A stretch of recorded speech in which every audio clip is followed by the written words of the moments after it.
Donald Trump के tariff बढ़ाने के कारण आईफोन में बहुत ज़्यादा बढ़ावट हुई है। ऐसा इसलिए होता है क्योंकि आईफोन भारत, चीन जैसे कई देशों को अपना फ़ोन निर्यात करके अपना कारोबार अच्छा भला चला रहा था। लेकिन अमेरिका ने जब से भारत पर 36% और चीन पर 54% टैरिफ बढ़ाया है, तो उसी दिन अमेरिकन बाज़ार में एप्पल के शेयर की कीमत लगभग 6% घट गई, जो कि वाकई में एप्पल के लिए एक बुरा संकेत है। एप्पल ने शनिवार रात 12 बजे से 250 बिलियन अमेरिकन डॉलर का नुकसान अपने शेयर मार्केट में देखा है।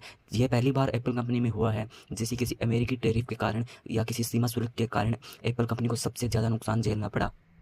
अब बात यह करते हैं कि टैरिफ होता क्या है। टैरिफ एक सीमा शुल्क है जिसे किसी भी देश को निर्यात या आयात से प्रतिबंधित करता है। यानी कि कोई 100 रुपये की वस्तु अब 36% टैरिफ से गुजरेगी तो वह किसी भी देश के अंदर 136 हो जाएगी। हालांकि उसकी जो निर्णायक जो रेट थी उसको बताएं तो वो है लगभग 100 के करीब, और वो अब 150 के करीब बेच सकता है। एप्पल कंपनी के इतिहास में 2017 के बाद यह एक दूसरा सबसे बड़ा झटका है जिसमें एप्पल कंपनी को लगभग 255 बिलियन अमेरिकन डॉलर का नुकसान झेलना पड़ा है। और अमेरिका में इसकी कीमत भी बहुत ज़्यादा गिर गई है। अमेरिका में कीमत गिरने के कारण अब नॉर्मल देशों में इसकी कीमत बहुत ज़्यादा बढ़ सकती है। हालांकि ऐसा प्रमाणित नहीं किया जा सकता है, लेकिन अगर आगे की दृष्टि से देखें तो एप्पल कंपनी को बहुत ज़्यादा नुकसान झेलना पड़ेगा, क्योंकि हम लगभग 1,30,000 के करीब ओल प्राइस मानी जा रही है। तो वहीं अब इस बढ़ोतरी के कारण भारत के अंदर लगभग 2 लाख से भी ज़्यादा एप्पल के दाम हो सकते हैं और आईफोन 16 के दाम इससे भी ज़्यादा बढ़ सकते हैं।